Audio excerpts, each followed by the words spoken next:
नमस्कार विद्यार्थी मित्र हो, मी सुनील नेते ITI गुरुजी यूट्यूब चॅनलमध्ये आपलं हार्दिक स्वागत करतो।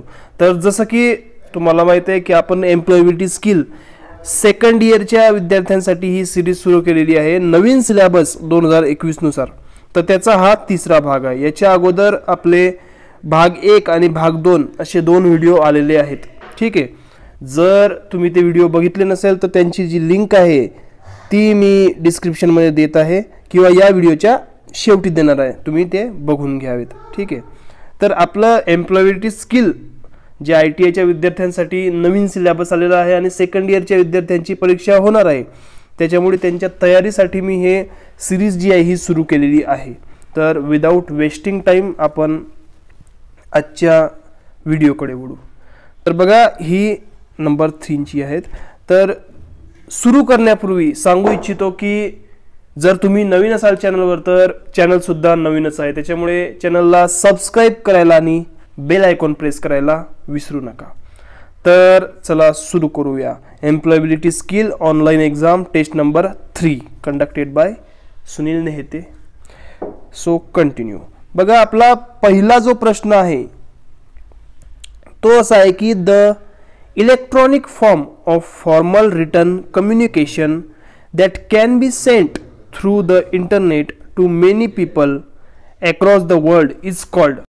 बघा, याचा अर्थ काय? द इलेक्ट्रॉनिक फॉर्म म्हणजेच काय? एक इलेक्ट्रॉनिक फॉर्म आहे कशाचा? रिटन कम्युनिकेशनचा, म्हणजे भाषण संभाषणाचा, कोणता पण रिटन भाषण संभाषणाचा। थ्रू इंटरनेट म्हणजे इंटरनेट थ्रू, म्हणजे टायपिंग करून आपण एखाद्याला एखादा मेसेज इलेक्ट्रॉनिकली सेंड करतो कोणाला, आणि भरपूर अशा लोकांना, कुठं? जगभरामध्ये। ठीक आहे, तर जगभरामध्ये आपण एका रिटर्न कम्युनिकेशनच्या माध्यमातून जो इलेक्ट्रॉनिकली मेसेज सेंड करतो आपण त्याला काय म्हणतो आपण? ठीक आहे, तर ऑप्शन्स आहेत बघा, ईमेल, टायपिंग, प्रिंटिंग आणि रायटिंग। तर बघा, या प्रश्नाचं सोपं उत्तर जे आहे ते काय आहे? कारण प्रश्नामध्ये काय आहे? इलेक्ट्रॉनिक फॉर्म आणि पहिला ऑप्शन काय आहे? ईमेल, म्हणजेच आपण इलेक्ट्रॉनिक मेल त्याचा फुल फॉर्म आहे। ठीक आहे, त्याच्यामुळे याचं करेक्ट आन्सर जे आहे ते ईमेल आहे। ईमेल विषयी बऱ्याच जणांना माहित आहे, सर्वांनाच माहित असेल मोस्टली। ईमेलचा जो तुमच्या प्रत्येकाच्या मोबाईलमध्ये असा ईमेल जो आहे तो असतो, ज्याच्या सहाय्याने तुम्ही नोकरीचे किंवा वेगवेगळे मेल सुद्धा तुम्हाला येतात। तुम्ही ज्या वेबसाईटला साइन इन केलेलं असेल किंवा वेगवेगळ्या नोकरीच्या किंवा तुमचे जे डॉक्युमेंट्स आहेत त्याचे जे मेल्स आहेत ते तुम्ही स्वतःला किंवा दुसऱ्या व्यक्तीलाही, many people across the world, जगभरात कुठेही तुम्ही पाठवू शकतात। ठीक आहे, म्हणजे हा काय आहे? युनिव्हर्सल आहे, तुम्ही जगभरात कुठेही या मेलला पाठवू शकतात, हा आहे ईमेल। तर चला वळू पुढच्या प्रश्नाकडे। पुढचा प्रश्न बघा असा आहे की how effective the CTS training has been. This sentences, म्हणजे हे जे सेंटेन्स आहे याचा अर्थ सांगायची आवश्यकता नाही, पण सांगतो कारण हे ग्रामरचा प्रश्न आहे। ठीक आहे, आता इंग्लिश ग्रामर, की ही जी CTS ट्रेनिंग आहे, जी ITI ची तुमची जी ट्रेनिंग आहे, हे किती इफेक्टिव्ह आहे, आणि शेवटी काय आहे? उद्गारवाचक चिन्ह। तर दिस सेंटेन्सेस म्हणजे हे सेंटेन्स कोणतं आहे? तर बघा, उद्गारवाचक चिन्ह असल्यामुळे थोडं झूम करून दाखवतो उद्गारवाचक चिन्हाला। अशा प्रकारे असते उद्गारवाचक चिन्ह। तर उद्गारवाचक चिन्ह जे आहे त्यालाच आपण इंग्लिशमध्ये एक्सक्लेमेटरी साइन असं म्हणतो। ठीक आहे, त्याच्यामुळे हे जे सेंटेन्स आहे हे कोणतं आहे? एक्सक्लेमेटरी सेंटेन्स, म्हणजे उद्गारवाचक वाक्य। तर सोपा प्रश्न होता, जेव्हाही तुम्हाला अशा प्रकारचं चिन्ह दिसेल तेव्हा त्याचं आन्सर जे आहे ते काय राहील? एक्सक्लेमेटरी राहील। पुढचा प्रश्न बघा, की तिसरा प्रश्न, how can we decide somebody's personality with his. म्हणजे आपण एखाद्या दुसऱ्याची, म्हणजे समोरच्या व्यक्तीची पर्सनॅलिटी जी आहे ती आपण कशा प्रकारे डिसाइड करू शकतो, ठरवू शकतो? पहिला ऑप्शन आहे बिहेवियर, दुसरा आहे लँग्वेज, तिसरा आहे ड्रेस। तर बघा, या तिन्ही गोष्टींच्या सोबत घेऊन, म्हणजे तिन्ही गोष्टीला सोबत घेऊन, अंदाज घेऊन आपण एखाद्याची पर्सनॅलिटी जी आहे ही डिसाइड करू शकतो। त्याच्यामुळे या प्रश्नाचं करेक्ट आन्सर जे आहे ते काय आहे? ऑल ऑफ दी अबो। एखाद्याचं बिहेवियर कसं आहे, त्याची भाषा कशी आहे, त्याचं ड्रेसिंग सेन्स कसं आहे, या सगळ्या गोष्टी आपण बघतो आणि नंतरच त्याची पर्सनॅलिटी म्हणजे त्या व्यक्तीविषयी आपलं जे मत आहे ते आपण मांडत असतो किंवा त्याच्याविषयी तसला विचार करत असतो. त्याच्यामुळे याचं जे करेक्ट आन्सर आहे ते काय आहे, ऑल ऑफ दी अबोव याचं करेक्ट आन्सर आहे. तर वळू पुढच्या प्रश्नाकडे. पुढचा प्रश्न आहे बघा की आता हा ग्रामरचा प्रश्न आहे. Fill in the blanks. हे काही शब्द दिलेले आहेत, यांच्यापैकी एक म्हणजे याच्यापैकी एक ऑप्शन जो आहे हा या दोन ठिकाणी बसेल, इथं आणि इथे. ठीक आहे. तर बघा अगोदर प्रश्न बघू. The Everest the dash dash peak in the world dash dash in Tibet. तर बघा इथं जसं की तुम्हाला माहिती आहे माउंट एव्हरेस्ट काय आहे, हायेस्ट पीक आहे म्हणजेच काय सर्वात उंच शिखर. त्याच्यामुळे इथं काय यायला पाहिजे, हायेस्ट यायला पाहिजे. ठीक आहे. म्हणजे हायेस्ट यायला पाहिजे म्हणून हे जे हायर आणि हाय हे दोन ऑप्शन तर कट झाले. ठीक आहे. आणि माउंट म्हणजे एव्हरेस्ट काय आहे, एव्हरेस्ट जे आहे ते काय एकच शिखर आहे. ठीक आहे. त्याच्यामुळे आर येणार नाही. आर काय आहे, एक अनेक वचनी आहे. आर जेव्हा आपल्याला अनेक वचनीचा उच्चार करायचा असतो किंवा वाक्यामध्ये तेव्हा आपण आरचा वापर करतो आणि जर एक वचनी असलं तर इजचा वापर करतो. त्याच्यामुळे हे पण येणार नाही. त्याच्यामुळे या प्रश्नाचं जे करेक्ट आन्सर आहे ते काय आहे, हे म्हणजे इथं येईल हायेस्ट, इथं येईल इज. वाक्य काय होईल, the Everest the highest peak in the world is in Tibet. ठीक आहे. तर अशा प्रकारे याचं उत्तर येईल. तर चला वळू पुढच्या प्रश्नाकडे. पुढचा प्रश्न आहे बघा प्रश्न क्रमांक 5. तशाच प्रकारे जसं आपण मागच्या प्रश्नामध्ये बघितलं त्याचप्रमाणे इथं फिल इन द ब्लँक्स रिकाम्या जागा ज्या इथं भरायच्या आहेत. प्रश्न बघून घेऊ अगोदर. For career growth and dash dash we need to build dash dash. म्हणजे आपल्या करिअरची ग्रोथ करण्यासाठी म्हणजे आपलं जे करिअर आहे त्याला वाढवण्यासाठी म्हणजे चांगला भरभराटीस आणण्यासाठी आपण काय करायला पाहिजे आणि आपल्याला काय करण्याची गरज आहे, असा एक प्रश्न आहे हा. पण आपल्याला ग्रॅमॅटिकली इथं करेक्ट सेंटेन्स टाकायचं आहे. ठीक आहे. आता पहिला जो ऑप्शन्स आहे त्याच्यामध्ये काय लिहिलं आहे, skill. For career growth and skill we need to build bridges. म्हणजे आपल्याला करिअर करण्यासाठी पूल बांधावे लागतील. बरोबर आहे का हे, नाही, आपल्याला पूल बांधायची गरज नाही. त्याच्यामुळे हे प्रश्न म्हणजे हा ऑप्शन कट झाला.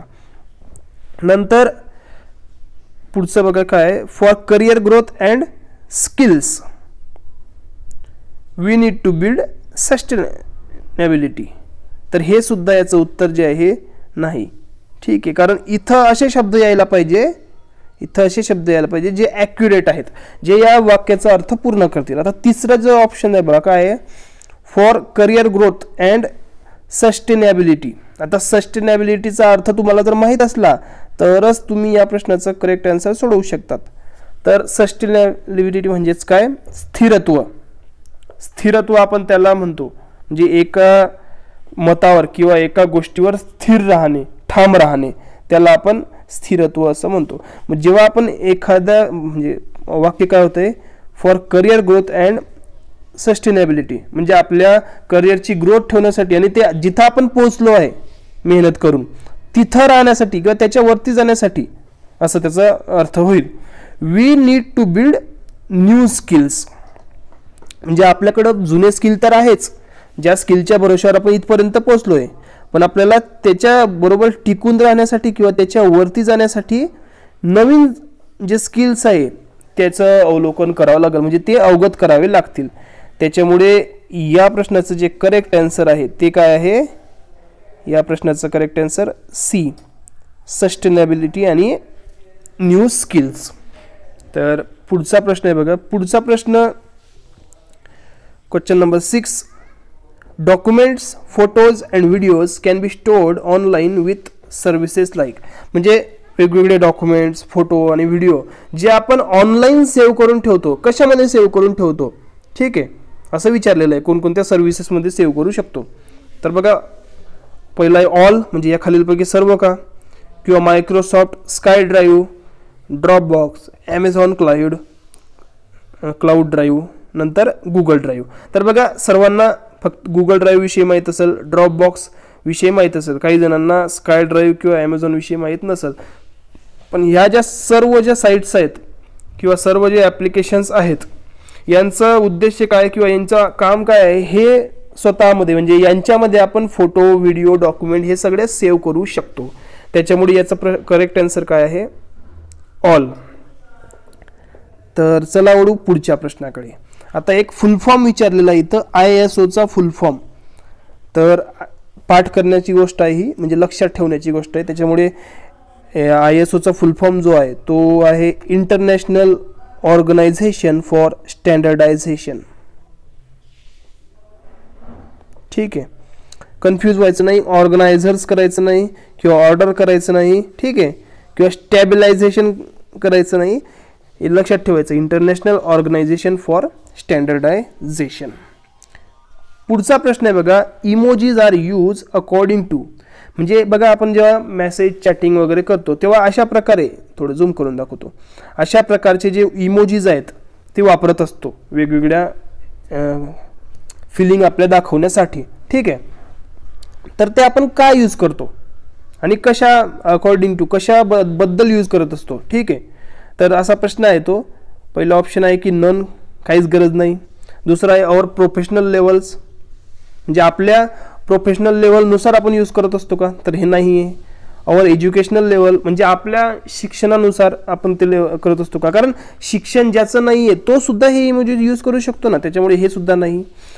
तर याचं करेक्ट आन्सर जे आहे ते आहे अवर मूड्स ऑर सिच्युएशन. जसा आपला मूड असेल तसं आपण इमोजीज टाकत असतो. समजा हॅपी मूड असेल तर हॅपी इमोजीज आपण टाकत असतो. ठीक आहे, नंतर सॅड असेल तर सॅड, नंतर अनेक प्रकारचे इमोजीज जे आहे हे वेगवेगळे आपण टाकत असतो. ठीक आहे, तर इमोजीज कशासाठी वापरतो आपण, कशानुसार वापरतो, आपल्या मूडनुसार आणि सिच्युएशननुसार आपण इमोजीज जे ते वापरत असतो. ठीक आहे, तर पुढचा प्रश्न घेऊ. पुढचा प्रश्न असा आहे बघा, if you meet your supervisor in the grocery store you will. म्हणजे जर तुमचा सुपरवायझरला तुम्ही ग्रोसरी स्टोअरमध्ये भेटले, म्हणजे एक स्टोअर आहे किंवा आपण त्याला मॉल म्हणू. ठीक आहे, तुमच्या म्हणजे समजण्यासाठी एखाद्या छोट्याशा मॉलमध्ये तुम्ही भेटले त्याला, तर तुम्ही काय कराल, त्यांना तुम्ही बघितलं, तुमच्या सुपरवायझरला तुम्ही बघितलं, तर तुमची फर्स्ट ॲक्शन काय राहील, रिॲक्शन काय राहील. ठीक आहे, तुम्ही काय करसाल, ग्रीट हिम इनफॉर्मली. आता फॉर्मली आणि इनफॉर्मली मी लास्ट व्हिडिओमध्ये समजावून सांगितलं होतं. जसं आपण घरच्यांशी बोलतो, घरच्यांशी, मित्रांशी, आपल्या जवळच्या माणसांशी, तर ते झालं इनफॉर्मली. म्हणजे आपण काही बोलतो, आपण त्याच्यात ग्रामर, भाषा याचा काही विचार करत नाही, आपल्या जे मनात असेल ते बोलून टाकतो, तर ते झालं इनफॉर्मल. नंतर दुसरं ऑप्शन काय, turn your face and go away. म्हणजे लगेच दुसऱ्या दिशेने चालले जाल आपण, दुसऱ्या बाजूने, म्हणजे समोर दिसले की लगेच आपण काय म्हणतो, पतली गली से निकल लेंगे. तर तसं करायचं का नाही.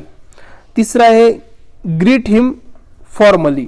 म्हणजे त्यांना काय फॉर्मली ग्रीट करायचं. आता फॉर्मली म्हणजेच काय, good morning, good afternoon, good evening किंवा हॅलो सर, अशा प्रकारचे जे वाक्य आहे हे आपण त्यांना बोलले पाहिजे. आणि शेवटचं काय बघा, run to him and hug him. म्हणजेच काय, जे तुम्हाला ते दिसले की त्यांच्याकडे पडत पडत जायचं आणि त्यांना मिठी मारायची.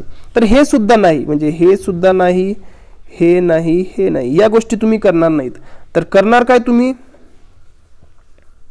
काय करणार, त्यांना फॉर्मली ग्रीट करणार. म्हणजेच काय, good morning, good afternoon, good evening, hello sir, अशा प्रकारचे जे वाक्य आहे हे तुमच्या तोंडातून किंवा तुमच्याकडून अपेक्षित आहेत, त्याला काय म्हणतो आपण, फॉर्मली. ठीक आहे, फॉर्मल ग्रीटिंग आपण त्याला म्हणतो.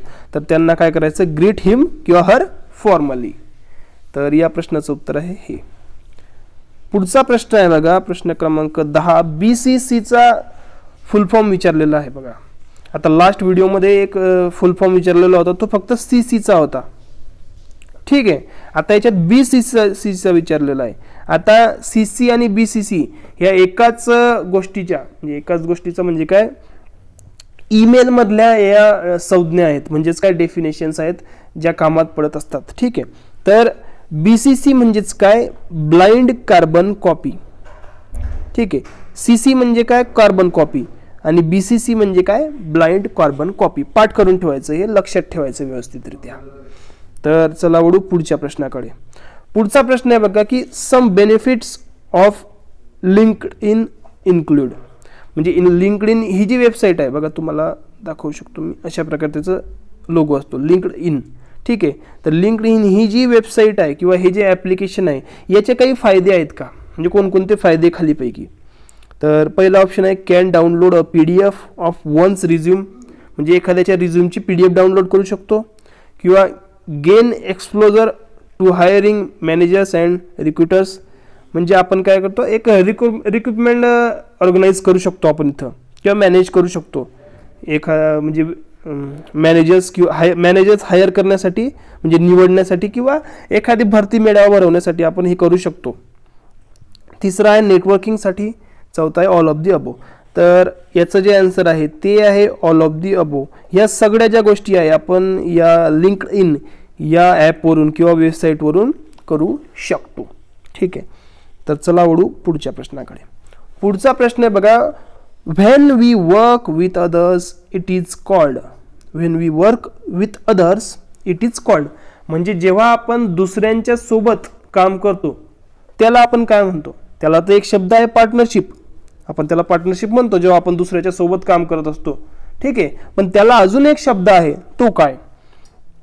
ऑप्शन्स बघा काय, collaboration, innovation, career, decision making. तर बघा आपण कोलॅबरेशन, जर तुम्हाला याचा अर्थ माहीत नसेल तर सांगतो. नंतर इनोव्हेशन म्हणजेच काय, इनोव्हेशन म्हणजे काय, एखादी गोष्ट इनोव्हेट करणे, त्याचा शोध लावणे. तर जेव्हा तुम्ही दुसऱ्यासोबत काम करता त्याला शोध लावणे थोडी म्हणणार आहे आपण, किंवा करिअर नाही म्हणणार. म्हणजे दुसऱ्यासोबत जेव्हा तुम्ही काम करता त्याला तुम्ही तुमचं करिअर थोडी म्हणू शकाल. किंवा डिसिजन मेकिंग सुद्धा नाही म्हणू शकत. जेव्हा तुम्ही दुसऱ्यासोबत काम करता त्याला डिसिजन मेकिंग सुद्धा नाही म्हणू शकत, तर त्याला म्हणतात कोलॅबरेशन. कोलॅबरेशन म्हणजे थोडक्यात जर म्हणायचं झालं तर पार्टनरशिप किंवा एकमेकांसोबत काम करणे, एकमेकांच्या कामामध्ये हातभार लावणे, याला आपण कोलॅबरेशन असं म्हणतो. ठीक आहे, तर याचं करेक्ट आन्सर आहे कोलॅबरेशन. चला वळू पुढच्या प्रश्नाकडे. पुढचा प्रश्न आहे बघा की boys are not allowed to cry in society, म्हणजे मुलांना सर्वांच्या समोर रडण्याचा हक्क जो आहे तो नाही आहे किंवा ते रडू शकत नाही. Even though they feel emotion like crying, म्हणजे त्यांना रडू जरी वाटलं तरी ते सगळ्यांच्या समोर रडत नाहीत. This is because society has created, म्हणजे हे कशामुळे आहे, सोसायटीने काय क्रिएट केलेलं आहे ज्याच्यामुळे मुलं सर्वांच्या समोर रडत नाही आणि त्यांना रडू जरी वाटलं तरी रडत नाहीत. थोडा इमोशनल प्रश्न आहे. ऑप्शन्स बघा, क्वालिटी, हिरोज, नंतर जेंडर स्टेरिओटाइप आणि ऑल ऑफ द अबो. तर बघा याचं जे करेक्ट आन्सर आहे ते आहे जेंडर स्टेरिओटाइप्स. बघा याचं इक्वालिटी येऊ शकत नाही, कारण जर इक्वालिटी असती तर ते रडायचा संबंधच येत नव्हता. किंवा ते जर हिरो असले असते, ठीक आहे, तर त्यांना रडायची काय म्हणजे आवश्यकता वाचली. आणि ऑल ऑफ द येणार नाही, कारण हे जर नाही तर ऑल ऑफ द सुद्धा नाही, ऑल ऑफ द अबो सुद्धा नाही. त्याच्यामुळे या प्रश्नाचं जे करेक्ट आन्सर आहे ते आहे जेंडर स्टेरिओटाइप. म्हणजे जी असमानता आहे स्त्री आणि पुरुषामध्ये, की ज्या मुली आहेत त्या सर्वांसमोर रडून देतात लगेच, पण मुलांना तसं करता येत नाही मोस्टली. ठीक आहे, तर हे काय जेंडर स्टेरिओटाइप्स आहे. तर चला वळू पुढच्या प्रश्नाकडे. पुढचा प्रश्न आहे बघा की a man bought a lamp for 100 rupees, म्हणजे एका माणसाने 100 रुपयाला एक लॅम्प खरेदी केला आणि अँड सोल्ड इट फॉर 120, म्हणजे 120ला विकला. 100 रुपयाला घेतला आणि 120 रुपयाला विकला. How much profit did he make, म्हणजे त्याला किती प्रॉफिट झाला. What is the profit percentage, म्हणजे किती प्रॉफिट झाला आणि त्याचा पर्सेंटेज काय. अगदी सोपा प्रश्न आहे. त्याने 100ला घेतलेला होता आणि 120ला तो विकला. ठीक आहे, म्हणजे त्याला 20 रुपयाचा फायदा झाला. ठीक आहे, आता प्रॉफिट म्हणजे 20 रुपयाचा, म्हणजे हे ऑप्शन गेलं. ठीक आहे, आणि नंचा विचार आपण नंतर करू. म्हणजे या दोन पैकी आता आपण हे जे बी आणि सी आहे त्याच्यापैकी आपण आता विचार करू.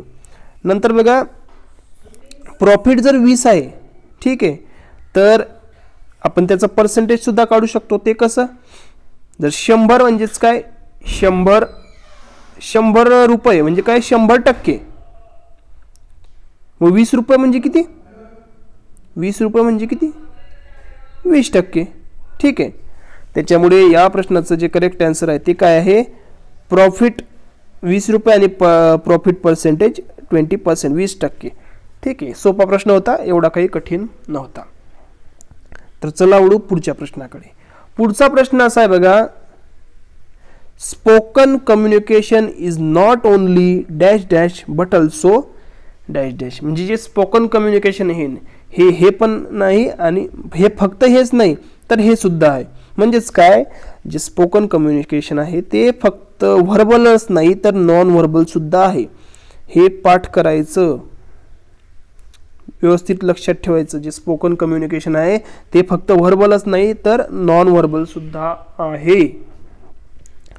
तर चला वळू पुढच्या प्रश्नाकडे. पुढचा प्रश्न आहे बघा, taking care of the environment around us is called dash dash hygiene. म्हणजे आपल्या वातावरणातील किंवा आजूबाजूच्या आपण काय म्हणतो त्याला, परिसरातील, ओके, आपल्या आजूबाजूच्या परिसराची काळजी घेणे. ओके, आपल्या आजूबाजूच्या परिसराची काळजी घेणे याला आपण कोणतं हायजीन म्हणतो, काय म्हणतो नेमकं आपण? ओके, तर याला आपण म्हणतो कम्युनिटी हायजीन. ठीक आहे. आता हे ऑर्गनायझेशनल येणार नाही कारण ऑर्गनायझेशन शब्द इथं यायलाच नको. पर्सनल येणार नाही कारण पर्सनल का नाही येणार, कारण हे आजूबाजूच्या अराउंड अस दिलंय, म्हणजे आपल्या आजूबाजूच्या एन्व्हायरमेंटची. तर आपलं पर्सनल येणार नाही किंवा हे सुद्धा येणार नाही पर्सनल, त्याच्यामुळे याचा करेक्ट आन्सर आहे कम्युनिटी. तर चला वळू पुढच्या प्रश्नाकडे. पुढचा प्रश्न असा आहे बघा, 17 नंबरचा प्रश्न आहे, pressing escape in power point can. म्हणजे पॉवर पॉइंट मध्ये जर आपण इस्केप बटन प्रेस केलं, ठीक आहे, तर नेमकं काय ऍक्शन होईल? तर बघा, इस्केप बटन जर तुम्ही प्रेस केलं तर काय होईल, जो स्लाइड शो आहे तो काय होईल, एंड होऊन जाईल. ठीक आहे. आता तुम्ही इथपर्यंत व्हिडिओ बघत आहात, काहीतरी तुम्हाला इंटरेस्ट आहे, पास होण्याची इच्छा आहे म्हणून बघत आहात, त्याच्यामुळे मी फक्त याचं उत्तर हे आहे बस आणि लगेच पुढच्या प्रश्नाकडे वळू असं नाही करणार. तुमचा पूर्ण अभ्यास करून घेईल, कारण आता इस्केप विचारलेलं आहे, नंतर स्टार्ट स्लाइड शोच्या विषयी विचारतील, क्रिएट न्यू प्रेझेंटेशन विषयी विचारतील, ॲड न्यू फाईल विषयी विचारतील. ठीक आहे. तर हे विचारल्यावर तुम्हाला याची उत्तर देता यावी. ठीक आहे, म्हणून मी त्यांचे सुद्धा उत्तर सांगतो जेणेकरून तुमचा टोटल स्टडी होऊन जाईल. तुम्ही हे नोट करून सांगा. आणि जर तुम्हाला व्हिडिओ आवडत असेल किंवा आवडला असेल तर व्हिडिओला लाईक करायला विसरू नका, जास्तीत जास्त शेअर करत राहा. बघा, स्टार्ट स्लाइड शो जो आहे त्याची जी शॉर्टकट की आहे किंवा म्हणजे आपण तर आपल्याला जर स्लाइड शो स्टार्ट करायचा असला तर F5 कीबोर्डवरील हे बटन जे आहे हे प्रेस करायचं. जर आपल्याला न्यू प्रेझेंटेशन क्रिएट करायचं म्हणजे क्रिएट न्यू प्रेझेंटेशन जर करायचं असलं तर आपल्याला काय करायचं आहे, कंट्रोल प्लस N हे बटन दाबायचे, कंट्रोल प्लस N. जर तुम्हाला ॲड न्यू स्लाइड करायची असली, म्हणजे ॲड न्यू स्लाइड करायची असली किंवा असा प्रश्न आला तर लिहायचं कंट्रोल किंवा प्रेस करायचं कंट्रोल प्लस M. म्हणजे नवीन स्लाइडसाठी काय करायचं, कंट्रोल प्लस M. नवीन प्रेझेंटेशनसाठी control plus N. Slide end करण्यासाठी एस्केप आणि स्लाइड स्टार्ट करण्यासाठी F5. तर चला वळू पुढच्या प्रश्नाकडे. आय होप तुम्हाला सगळ्या ज्या गोष्टी आहे या क्लिअरली व्यवस्थित समजल्या असतील. पुढचा प्रश्न आहे बघा, निगेटिव्ह इमोशन इन्क्लूड. म्हणजे ज्या निगेटिव्ह इमोशन्स आहेत त्याच्यामध्ये काय काय येतं, अँगर, स्ट्रेस, सॅडनेस. तर बघा, सोपा प्रश्न, याच्यामध्ये या सगळ्या गोष्टी येतात, त्याच्यामुळे याचं करेक्ट आन्सर जे आहे all of the above. Negative emotion त्याच्यामध्ये अँगर सुद्धा येते, स्ट्रेस आणि सॅडनेस सुद्धा येते. पुढचा प्रश्न आहे बघा, question number 19, dash dash the computer every day after use. बघा, इथं एक ग्रामरचा प्रश्न आहे हा. इथं एक शब्द टाकायचा आहे किंवा एक फ्रेज टाकायची आहे ज्याच्यामुळे हे वाक्य पूर्ण होईल. ठीक आहे. तर ऑल तर याचं उत्तर येणार नाही. ठीक आहे, ऑल तर याचा आन्सर येणार नाही. ठीक आहे, कारण 3 ऑप्शन दिलेले आहे आणि 3 पैकी जर नाही आलं तर मग ऑल येऊ शकते. ठीक आहे, एक संभावना आहे. बघा एक एक आपण टाकून बघू याच्यात. Turn on the computer every day after use. ठीक आहे, हे येणार नाही. काय येणार नाही? काय इथं काय लिहिलेलं आहे? आफ्टर यूज, म्हणजे तुमचा वापर झाल्यानंतर आपण ऑन कसं करू शकतो? ऑन आहे तर तेव्हा तर आपण वापर केला की, त्याच्यामुळे हे ॲन्सर चुकलं. याचं करेक्ट ॲन्सर जे आहे हे आहे टर्न ऑफ, कारण स्विच ऑन सुद्धा करू शकत नाही. ठीक आहे, त्याच्यामुळे टर्न ऑफ याचं करेक्ट ॲन्सर आहे. Turn off the computer every day after use, म्हणजे तुमचा वापर झाला कम्प्युटरचा की त्याला काय करायचं? टर्न ऑफ करायचं. तर चला वळू पुढच्या प्रश्नाकडे. पुढचा प्रश्न असा आहे की प्रायमरी स्टोरेज डिव्हाइसेस आर, म्हणजे प्रायमरी स्टोरेज डिव्हाइसेस याच्यापैकी खालीलपैकी कोणते आहेत? ठीक आहे, तर हे याचं ॲन्सर सांगण्यापूर्वी तुम्हाला एक चार्ट दाखवतो, जेणेकरून तुमचं ज्या सगळे जे कॉन्सेप्ट आहेत ते क्लिअर होऊन जातील. म्हणजे याच्या रिलेटेड तुम्हाला जर कोणताही प्रश्न आला किंवा विचारला तर तो तुमचा चुकणार नाही. पुढचा प्रश्न आहे बघा, म्हणजे पुढचा प्रश्न नाही, पुढची स्लाइड आहे बघा, की आता प्रायमरी मेमरी आणि सेकंडरी मेमरी. तर आपण तुम्हाला प्रायमरी आणि सेकंडरी स्टोरेज सांगायचं होतं. ठीक आहे, स्टोरेज म्हणजेच काय? मेमरीमध्ये स्टोअर होत असतं. तर प्रायमरी म्हणजे काय? Primary memory is the memory that is directly accessed by the CPU. ठीक आहे, it is known as main memory, म्हणजे मेन मेमरी जी असते ती असते प्रायमरी मेमरी. आणि त्याचे उदाहरण बघा काय दिलेले आहे. एक्झाम्पल रोम आणि रॅम. सेकंडरी मेमरी काय असते? Secondary memory is a storage device that is not accessible directly by the CPU. म्हणजे ही काय आहे? प्रायमरी मेमरी डायरेक्ट CPU मध्ये असते, इनबिल्ट म्हणतो आपण त्याला. जी सेकंडरी मेमरी असते ही आपण बाहेरून त्याला टाकत असतो, जसं की floppy disk, CD, DVD, USB, flash drive, म्हणजे USB फ्लॅश ड्राईव्ह. ठीक आहे, तर ही झाली सेकंडरी मेमरी. तुम्हाला प्रश्नामध्ये विचारलेलं आहे प्रायमरी मेमरी. तर बघा रोम आणि रॅम हे त्याची उदाहरणं आहे. कदाचित पेपरमध्ये किंवा एक्झाममध्ये तुम्हाला सेकंडरी विचारू शकतात, तेव्हा हे जे आहे उदाहरणं हे सुद्धा लक्षात ठेवायचे किंवा नोट करून ठेवायचे. तर या प्रश्नाचं जे करेक्ट आन्सर आहे ते आहे रॅम आणि रोम या काय आहेत? प्रायमरी स्टोरेज डिव्हाइसेस हे आहेत. पुढचा प्रश्न आहे बघा, नॉन व्हर्बल कम्युनिकेशन इन्क्लूड्स, म्हणजे नॉन व्हर्बल कम्युनिकेशनमध्ये काय काय गोष्टी, कोणकोणत्या गोष्टी असतात? आता नॉन व्हर्बल म्हणजेच काय? व्हर्बल म्हणजे काय? ज्याच्यामध्ये आपण तोंडी काहीतरी बोलतो. नॉन व्हर्बल म्हणजे काय? जिथं आपल्या शब्दाचा वापरच होत नाही, म्हणजे आपला आवाजच काढता येत नाही आपल्याला. आवाज न काढता जे आपण कम्युनिकेशन करतो, संभाषण करतो, त्याला नॉन व्हर्बल असं म्हणतो. तर त्याच्यामध्ये कोणकोणत्या गोष्टी असतात? पहिला आहे गेस्चर अँड पोश्चर, म्हणजे हावभाव करणे. दुसरा आहे eye contact and facial expression, म्हणजे डोळ्यांनी किंवा चेहऱ्याचे असे काही एक्सप्रेशन करणे तोंडाचे, ज्याने त्याला समोरच्याला समजेल. किंवा टोन अँड ॲपिरन्स, म्हणजे आपण आपल्या दिसण्यावरून, आपल्या वागण्यावरून. आणि ऑल ऑफ द अबोव. तर सोपं उत्तर आहे की ऑल ऑफ द अबोव याचं करेक्ट आन्सर आहे. कारण या सगळ्या कंडिशनमध्ये बोलायचं काम भासत नाही, गरज भासत नाही. तर चला वळू पुढच्या प्रश्नाकडे. पुढचा प्रश्न असा आहे बघा की ability to communicate helps to, म्हणजे संभाषण करण्याची जी ॲबिलिटी आहे ही आपल्याला कशामध्ये हेल्प करते? जर तुम्ही चांगल्या प्रकारे वक्तृत्व करत असाल, म्हणजे तुम्ही बोलत असाल चांगल्या प्रकारे दुसऱ्याशी, तर तुम्हाला कोणकोणते त्याचे फायदे होतात किंवा कोणकोणती मदत त्याच्यापासून होते? तर बघा पहिला ऑप्शन आहे फॉर्म बॉन्ड्स, म्हणजेच काय? जर तुम्ही इतरांशी चांगल्या प्रकारे बोलतात तर काय ते तुमचे चांगले मित्र होऊ शकतात, म्हणजे बॉन्डिंग चांगली होईल. नंतर फॉर्म कनेक्शन, ह्याचाही तोच अर्थ होतो की कनेक्ट राहतील ते लोक तुमच्याशी जर तुम्ही त्यांच्याशी चांगल्या प्रकारे कम्युनिकेट केलं. नंतर कोलॅबरेट, कोलॅबरेट म्हणजेच काय? ते तुमच्यासोबत काम सुद्धा चांगल्या प्रकारे करू शकतात. म्हणजे आणि ऑल ऑफ द अबोव, म्हणून याचं करेक्ट आन्सर काय आहे? All of the above. कारण ह्या सगळ्या गोष्टी जर व्यवस्थित असल्या, म्हणजे ह्या सगळ्या गोष्टी जी आहे, मदत जी आहे ही आपल्याला होते जर आपलं बोलणं जर चांगलं असलं तर. ठीक आहे, तर पुढच्या प्रश्नाकडे वळू बघा आपण.